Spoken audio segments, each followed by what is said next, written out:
Olá, pessoal, vamos chegando, minha gente. Tudo bem com vocês?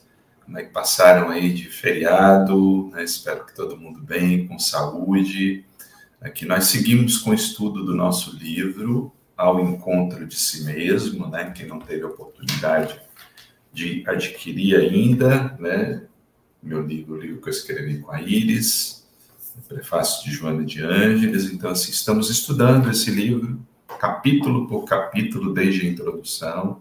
Quem está chegando aqui agora, na descrição do vídeo, tem uma playlist que você pode ver os capítulos anteriores e acompanhar aqui o nosso estudo. Espero que estejam aproveitando bem a leitura dos capítulos, porque aqui a gente só dá uma passada geral pelos temas, vai explorando, então fiquem à vontade também para trazer questionamentos do nosso capítulo. E hoje vamos estudar o capítulo 3, Espelho, Espelho Meu, né? Fazendo referência aí ao conto dos irmãos Grimm, conto de Branca de Neve, né? Conhecido como conto de Branca de Neve. E é sempre importante assim falar um pouco sobre os contos, porque na perspectiva de Carl Gustav Jung, os mitos, assim como alguns contos, algumas fábulas, eles são representações de dinâmicas arquetípicas. O que quer dizer isso? Representam o comportamento humano. Não é que a gente tenha que entender literalmente cada questão dessa, mas simbolicamente é como se determinados aspectos do nosso comportamento fossem retratados naqueles contos. Então, hoje a gente vai trazer um pouquinho desse conto, né, que eu acredito que todo mundo já tem entrado em contato aqui, para falar um pouquinho do comportamento humano e para lembrar um pouquinho também dos dois temas que a gente trabalhou no início, que foram a persona e a sombra. Bom, resumidamente, o conto traz, né, que há muito tempo, bem no meio do inverno, né, uma rainha estava sentada costurando, quando de repente ela nota os flocos de neve e, distraída, ela deixa que uma agulha espete o seu dedo. E aí ela vê o contraste daquelas cores, né, o branco da neve, o preto das esquadrias, o vermelho do sangue, e ela tem o desejo de ter uma filha que apresentasse aqueles traços, né, com aquelas cores que ela destacou. E assim foi feito, né? Só que ela teve uma filha linda, né, branca como a neve, vermelha como o sangue, né, os seus lábios, né, e tinha cabelos negros como o ébano.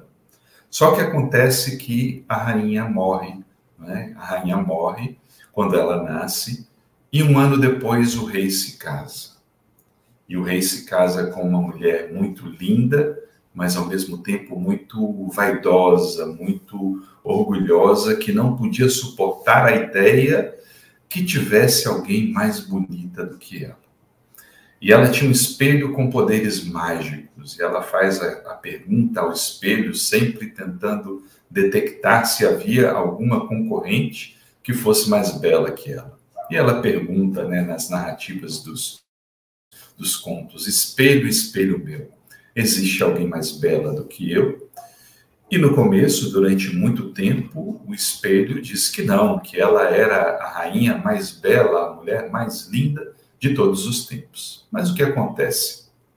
Branca de Neve foi crescendo, e quando tinha 7 anos, um dia, o espelho responde o seguinte: Senhora rainha, tu és a mais linda que está aqui, mas Branca de Neve é 1000 vezes mais bela que todas as belas que existem por aí.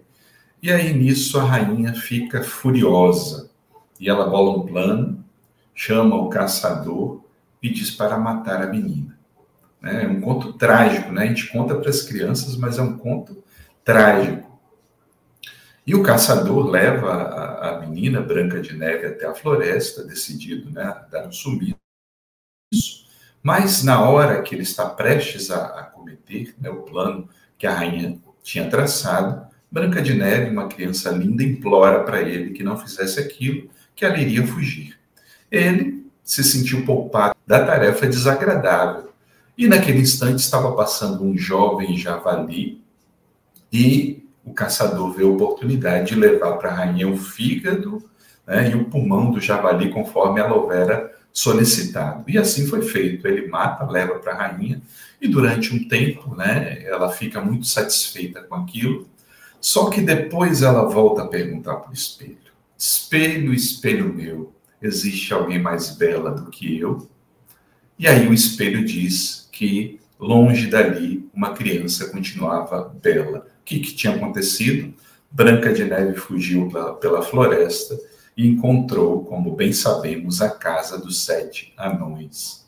E ali ela adormece, vê as coisas muito estranhas, muito pequenas, e se deita na cama, numa das camas que a cabia, né, porque todas eram extremamente pequenas, mas os anões, quando chegam, ficam encantados com a beleza daquela criança e propõem que ela fique ali, que ela de alguma forma ajeite a casa e faça comida para eles, né? E que eles iriam cuidar dela, mas que ela não aceitasse a visita de ninguém estranha, porque certamente a rainha estaria tramando algum plano contra ela, não é? Então essa é a primeira parte do conto, para a gente tratar um pouquinho aqui desse tema, dessa dinâmica do espelho, espelho meu, existe alguém mais bela do que eu?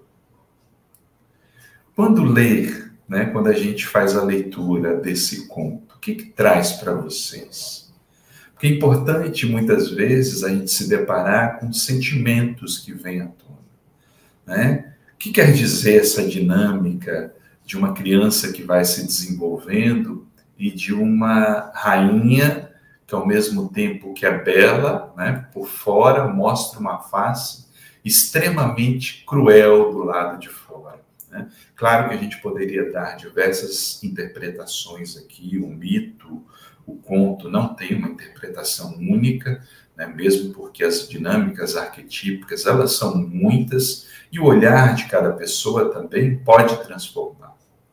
Mas muitas vezes, quando a gente fala de um reino, a gente fala de uma estrutura organizada, né, e do nascimento da criança ao surgimento de uma nova consciência. É como se destacasse que aquela rainha má e também Branca de Neve possam ser vistas como duas faces de um mesmo ser. Uma sombra, né? As personas, aquilo que mascaramos, a outra o potencial, o vir a ser, né? A Cecília traz à tona aqui, né? Fala orgulho, vaidade, egocentrismo. E aí eu pergunto, né, Cecília, será que isso está distante da gente? Mesmo quando temos bons sentimentos em alguns momentos, será que esse outro lado não aparece? E aí surge a dinâmica da pergunta, que ficou chamada como Rainha Má, não tem nem nome, a coitada, não é?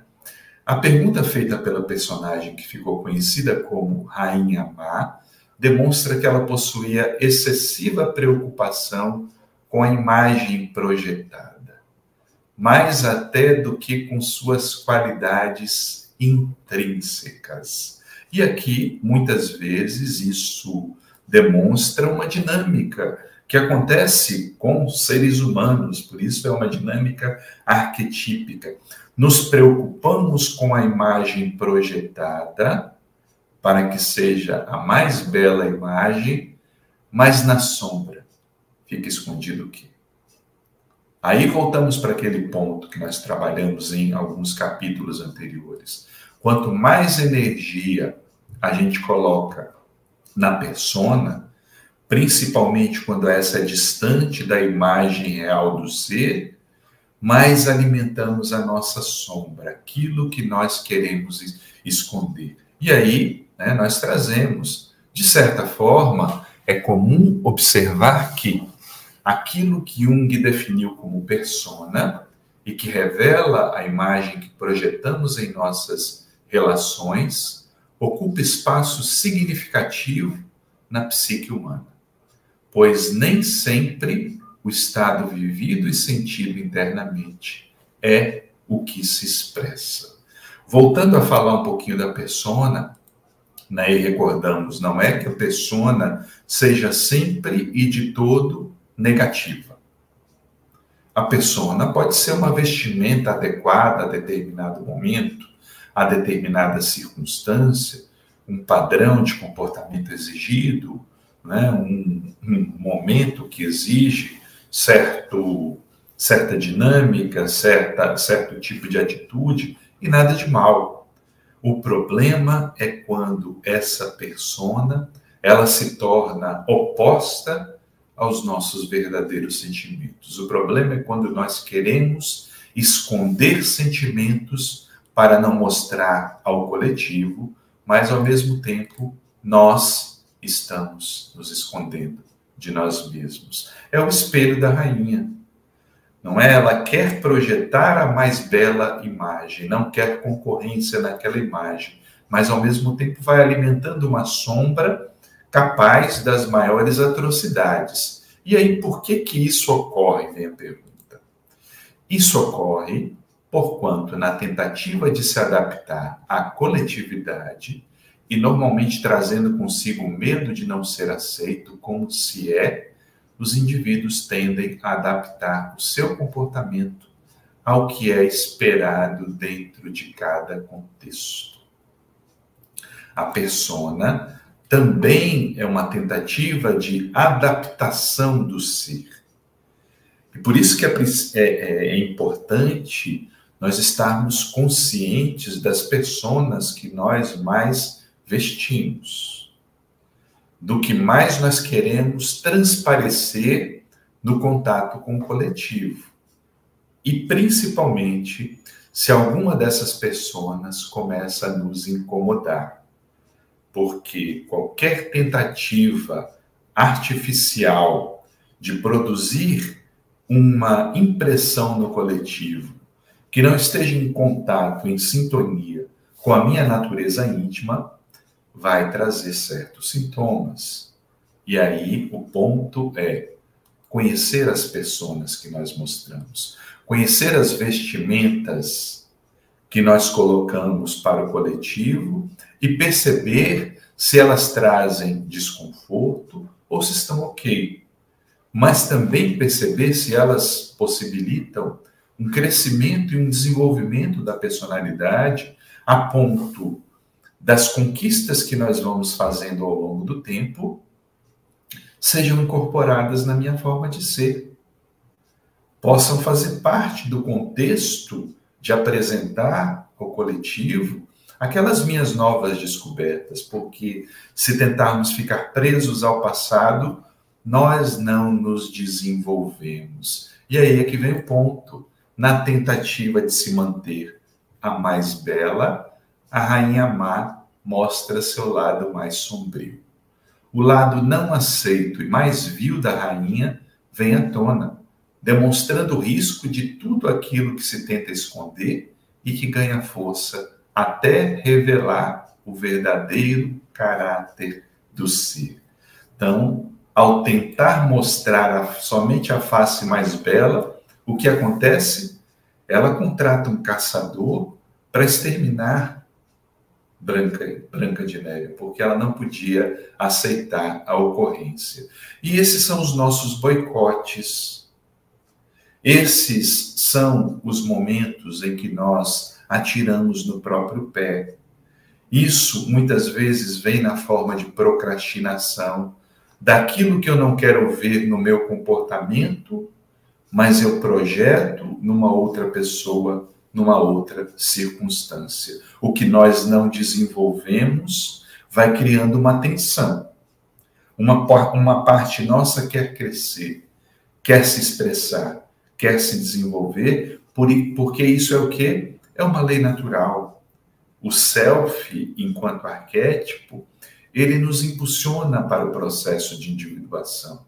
Mas muitas vezes o ego vai criando resistências, não aceita, se boicota, procrastina, inventa desculpas, se vitimiza e todas as outras circunstâncias que são feitas que fazem com que o processo de individuação ele não se dê da forma como deveria se dar, né?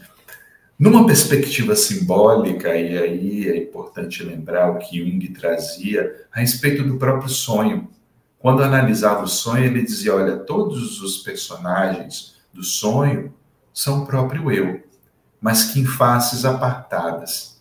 Nesse contexto, a gente também pode analisar esse conto, considerando Branca de Neve e a Rainha Má como sendo as faces internas do ser. É como se a tentativa de esconder o lado mau e negativo se transformasse em impedimento para o lado positivo e nobre, né?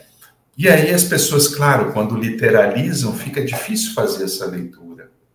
Mas no plano simbólico é aquilo, enquanto a Rainha Má não se aceita como é e não faz um trabalho com a sombra, Branca de Neve tem que permanecer escondida. A única tentativa é a autoconsciência, a integração, a aceitação da sombra. É o caminho de transformação. Quando a gente olha para a gente, reconhece, olha, ok, eu posso até ter momentos de Branca de Neve, no sentido de, né, daquela parte que vai se desenvolver como algo positivo, mas eu tenho meus momentos de rei mau, rainha má, eu tenho os meus momentos de vaidade, de orgulho, de egocentrismo, e aí é importante que cada pessoa faça a sua leitura. Qual é a sombra que me habita e eu ainda tento esconder? Qual é esse veneno interno que ainda existe e que é preciso transformar para que a transformação, e aí a transformação ela exige uma aceitação da consciência de que nós temos um lado desconhecido, um lado que foi deixado de lado porque o ego não aceitava aquele tipo de atitude, de comportamento a partir da leitura feita com o coletivo e que imprimiu na persona, na face que a gente mostra para o coletivo, algo que nem sempre está em sintonia com os meus verdadeiros sentimentos.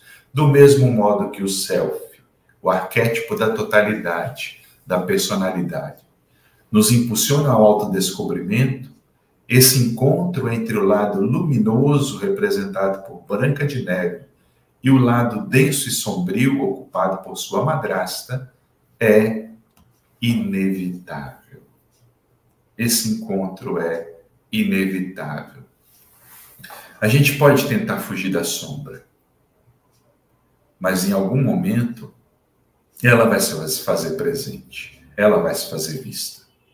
Em algum momento, o desconforto de uma persona, de algo, principalmente quando é algo artificial, vai trazer um desconforto para o ser e vai passar uma rasteira. A gente não suporta o tempo todo mostrar quem não somos e o que não desenvolvemos ainda na nossa personalidade. Então, o encontro, né, e muitas vezes é por isso que esses contos, né, contar essas histórias narrativas para as crianças é importante. Por quê? Porque é uma forma de acomodá-las também na sua sombra. Falar da bruxa, né, e parece que as crianças têm um certo encanto pelas histórias onde aparecem esses personagens, a bruxa, o lobo mau, porque mostra esse lado sombrio também. Claro que há sempre uma torcida pelo personagem considerado bom, mas esses outros não podem faltar, porque são partes da natureza humana também. Enquanto o nosso nível de consciência não transcende, não se amplia, nós carregamos conosco uma sombra. Não é que sejamos, por essência, maus, mas é que enquanto nós não desenvolvemos toda a potencialidade do nosso ser, não sabemos bem como usar as nossas próprias energias. E aquilo que poderia ser canalizado, transformado de maneira positiva, se transforma muitas vezes numa base de tropeço, em algo que se volta contra nós mesmos. Mas Do mesmo modo que o self, o arquétipo da totalidade, da personalidade, nos impulsiona ao autodescobrimento, esse encontro entre o lado luminoso, representado por Branca de Neve, isso aqui a gente até já leu, né? Mas é bom reler, né? Esse encontro é inevitável. Inevitável. Não escapamos da nossa sombra. Não é? E aí o que acontece? A rainha bola um jeito, ela vai se disfarçar de bruxa. Quando, na verdade, quando a gente pensa bem esse disfarce, né, daquela velha que parece uma bruxa, na verdade demonstra um pouco mais a sua natureza interna, né? O disfarce ali da persona vai ser convencer Branca de Neve a comprar o que ela trazia. Os contos trazem, né, várias versões, e uma das versões ela está vendendo uma maçã. E o que ela fez com a maçã? Ela envenenou para que Branca de Neve morresse. E aí, Branca de Neve, se deixando levar, pega a maçã, morde a maçã, e ali, naquele instante, ela cai como se estivesse morta. A Rainha Má, durante algum tempo, ficou satisfeita, porque ela mesma viu Branca de Neve caindo. Mas o que acontece? Ela não estava morta verdadeiramente, né? Ali ela é colocada num caixão, e os anões, muito sentidos, quando vem passar por ali um jovem príncipe, não é? Passando e vendo aquela beleza, ele se encanta pela beleza de Branca de Neve. E algumas pessoas poderão perguntar a respeito da maçã. O que representa essa maçã? A maçã é retratada tal qual o fruto da árvore do conhecimento, desde o pecado original. Temos de provar do nosso próprio veneno, ter a coragem de mergulhar profundamente no inconsciente, berço de nossas dores e feridas, mas também de nossos tesouros. Somente um mergulho profundo, semelhante a uma espécie de morte, pode proporcionar o despertar. Né? E aí nós vemos como no plano simbólico as coisas vão ganhando sentido. É como se a própria Branca de Neve precisasse provar dessa parte sombria para que o seu despertar fosse também um despertar a partir de um nível de consciência. Curioso é que esse estado de sono, ele se repete em alguns contos e até mitos. Né? Nós vemos no conto de Cinderela, se não me engano, tem conto, em outros contos tem esse adormecimento como parte do processo, não é? De despertar. É preciso morrer para renascer. Morre o velho ego para nascer o novo ego. E assim também Branca de Neve, como se provasse da parte da sua própria sombra, para que a partir dali se fortalecesse e ganhasse vida. É claro que a gente poderia extrapolar, interpretar aqui cada um dos anões, né? Mas não vem ao caso nesse momento aqui. A gente está querendo frisar a persona e a sombra, mas eles podem ser considerados também como fatores que trazem cada um tipo do comportamento e que juntos atuam para que o ego promova o seu processo de individuação. Como se fossem fatores ainda pouco desenvolvidos, e aí pode vir a figura, né, do nanismo representando isso, né, serem 7 anões representando isso, como se precisasse de um crescimento, de desenvolvimento. Claro que assim, a gente tem que considerar as questões do nível do plano simbólico, né? É bom frisar isso, né, para não ter qualquer tipo de preconceito na fala, na análise também, do ponto de vista simbólico, como se eles precisassem se desenvolver e, unidos em grupo, fossem a força para o impulso de Branca de Neve. O que acontece a partir daquele momento? Ela dorme. Ela dorme como se aprofundasse o mergulho em si. E aí o que acontece com a narrativa? Chega ao ápice quando o príncipe a beija e a partir dali ela desperta. Não é? E o que isso quer dizer? A narrativa chega ao ápice quando a força do amor se manifesta, retratada no beijo do príncipe. Não se trata do ideal romântico de encontrar o outro, belo e imaginado, mas de encontrar consigo mesmo, despertar para as questões da vida e enfrentá-las com coragem. É como se nesse momento estivesse a junção da ânima, do lado feminino, com ânimos. A força necessária para que a princesa, aquele ego em formação, se transformasse em rainha. E a partir disso, ela, com essa força renovada, ela volta ao reino agora para ocupar o seu lugar, que é de direito. E nesse conto, claro que tem outras nuances aqui que a gente poderia analisar, existe bem esse retrato, da parte da persona, aquilo que se quer mostrar, aquilo que se sente, mas também todo um outro lado, o que nós temos ainda por desenvolver. Quais habilidades, virtudes, quais potencialidades nós estamos dificultando o desenvolvimento quando ficamos presos somente a um determinado tipo de persona. Que persona que vestimos para esse contato com o coletivo? Que persona que já não nos cabe mais e que tem que ser renovada? E é isso, gente, assim, esse processo, ele exige um compromisso muito grande com o autoconhecimento. E talvez a partir desse ponto a gente possa até rever a pergunta feita pela chamada Rainha Má.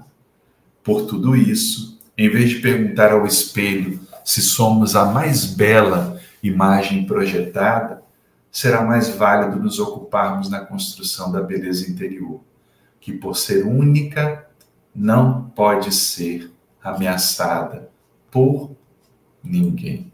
E aí um dos pontos também desse conto que a gente pode analisar é a questão da comparação. Cada ser humano é único em suas qualidades, em suas singularidades, em sua beleza. Quando a gente começa a se comparar com outras pessoas, a gente utiliza de uma tábua que não é fiel na medição dos nossos próprios valores. Por isso que o ser humano se perde na medida que ele começa a se comparar. Na medida que ele começa a olhar para fora para tentar medir o seu próprio valor, porque se esquece de olhar o seu próprio valor interior e se perguntar o que eu devo desenvolver, o que eu posso desenvolver, porque determinadas qualidades, determinadas conquistas podem ficar bem em outra pessoa, mas não em mim. Ou mesmo, muitas vezes, quando olhamos para outras pessoas, invejamos determinadas características e conquistas, a gente não sabe o quanto custou e custa para a pessoa ter chegado até lá. E mesmo que seja uma facilidade, pode caber muito bem no outro, mas não cabe muito bem em mim. E é por isso que a gente tem que mudar essa pergunta, de olhar para fora, de ficar se comparando. E talvez quando a gente fizer isso, a gente vai fazer a verdadeira pergunta. Espelho, espelho meu, o que falta conhecer de mim mesmo? O que falta conhecer? O que falta reconhecer na consciência, no plano da consciência, para que sua luz possa brilhar, para que nossa luz possa brilhar?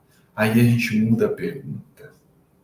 A gente muda para fazer com que esse princípio do self, ele possa se aprimorar, possa se desenvolver a cada instante.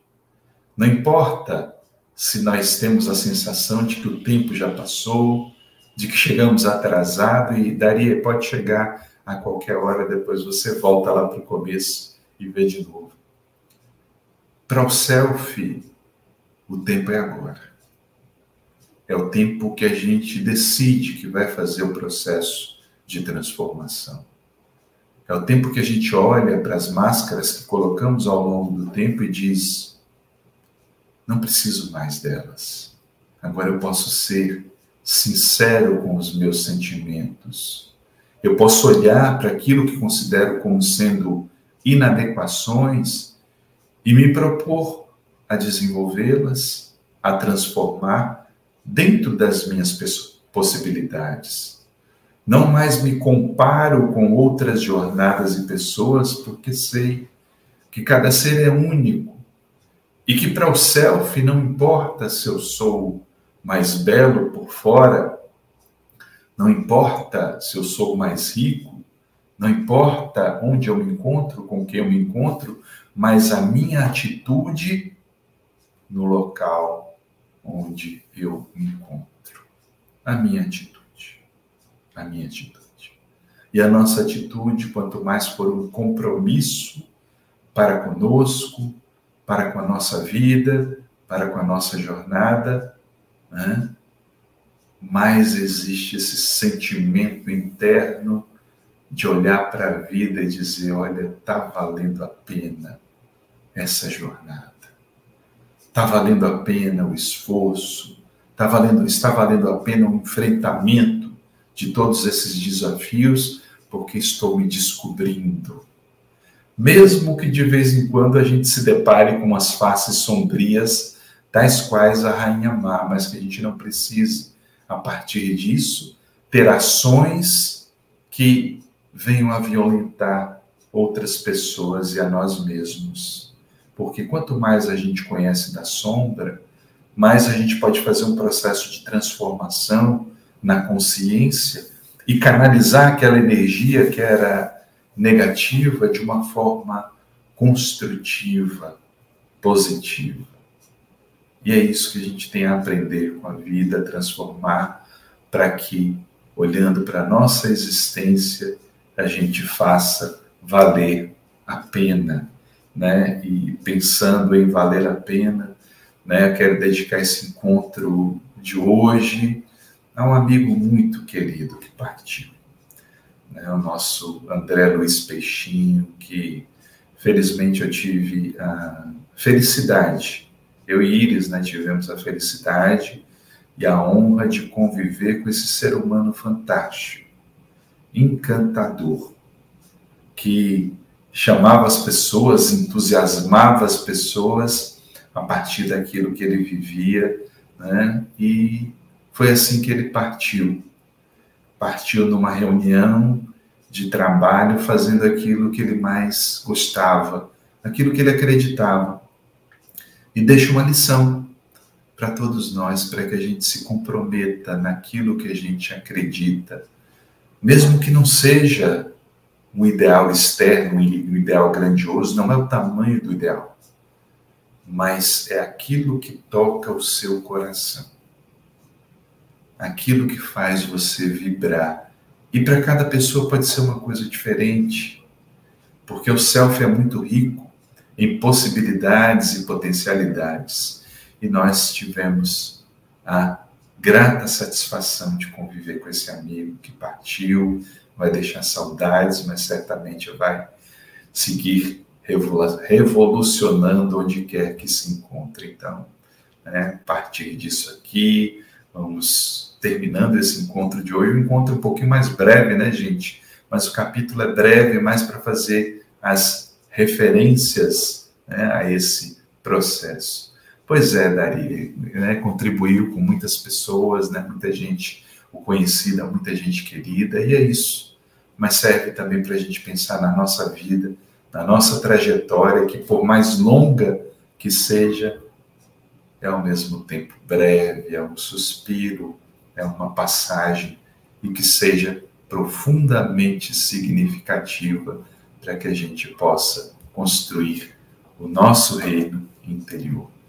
Tá bem, gente? Um grande abraço para vocês. Daqui 15 dias, então, nós temos encontro. Quem chegou depois, na descrição do vídeo tem lá a playlist para poder acompanhar as aulas anteriores se perderam algum. E é importante ler o livro, né, para a gente poder aprofundar alguns temas. Tá bem, gente? Grande abraço para vocês. Fiquem bem, fiquem com saúde. Se cuidem. Grande abraço.